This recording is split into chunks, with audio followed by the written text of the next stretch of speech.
This is Robin with the Northeast Problem Gambling Resource Center, which is a program of the New York Council on Problem Gambling. And March is Problem Gambling Awareness Month. And this year, we really want to shine a light on the hidden addiction of problem gambling. And I think one of the most important ways to do that is to share recovery stories. So I'm so honored. I have Christina Cook joining me today. She's the host of the Broke Girls Society, which is a recovery podcast that really focuses on support for women. So she is here to share her story with us and to tell us a little bit about that. And I couldn't be more happy that you're here with us, Christina. So to kick it off, I wanted to know, what have you learned about the importance of peer recovery support and family support? Oh, wow. Quite a bit, actually.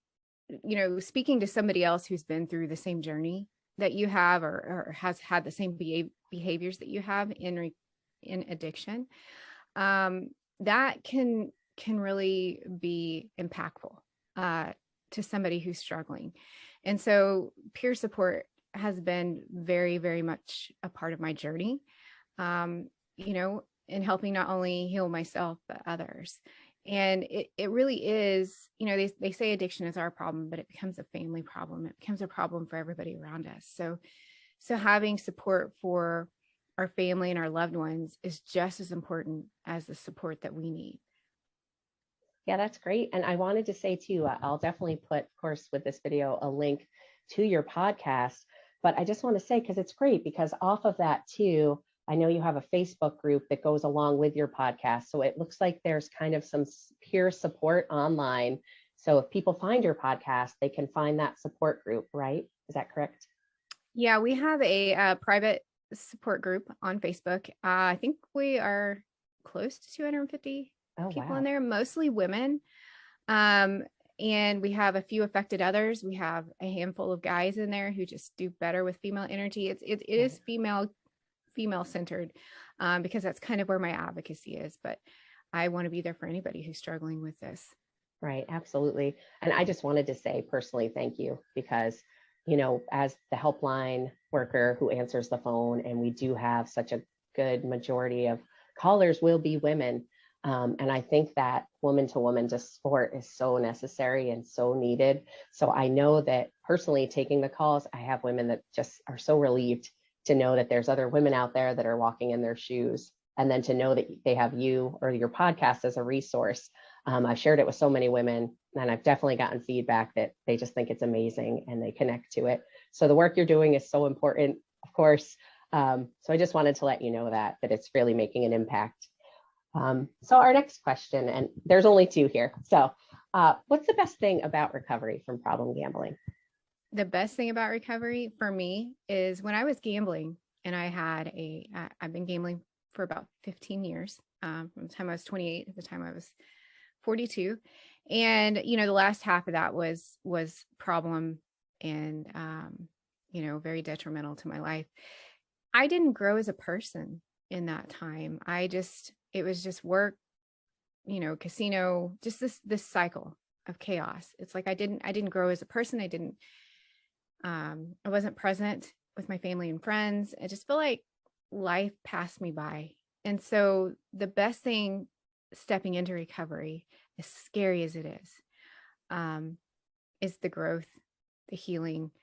You look at my last year and what I've done in this last year, and I'm not trying to toot my own horn or whatever that is, ring my own bell, but I am proud of that person, because you know, a year ago, that person was so lost and hadn't moved much in life. And so, yeah, I would definitely say the growth that I experienced is one of the best parts of recovery. Oh, that's great. And I have to say, I mean, just in general, even if it weren't addiction, change is really hard.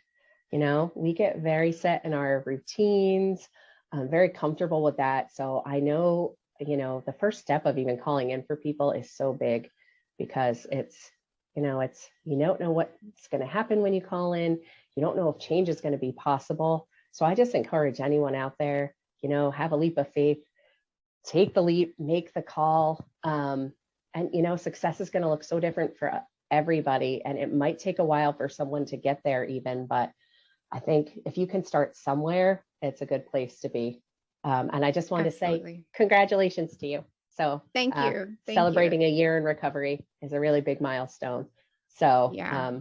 yeah. And I just want to say very much talking to somebody, whether it's a helpline or whether it's somebody that you love, talking to somebody is going to start you on that path. Even if it doesn't take you straight to recovery meeting or straight to recovery in general, but just start having those conversations and start, even if you're having them with yourself or journaling those conversations, just start kind of, get the wheels turning, that you can have a different life, that you can make those changes, even if you feel like you can't. The more you think about it, the more power you gain back, and you very much can. Absolutely. Great. Well, thank you so much. I appreciate your time and joining us to share a little bit of your recovery journey with us. And I encourage anyone who's watching this to definitely find Christina's podcast, The Broke Girl Society. It's a wonderful listen, and she has other side projects too that I'll include some links to so everyone can find you to check it out. So thank you. And I know we'll connect again. So absolutely. Thank you, right. Robin. Thank you. You take care. Here at the New York State Problem Gambling Resource Centers, we are ready to connect you or a loved one to supports and services for problem gambling. Please visit the website listed above to find the phone number of the PGRC in your county or borough, and we can connect you to services such as counseling and the recovery community. You are not alone, and we are here to help you.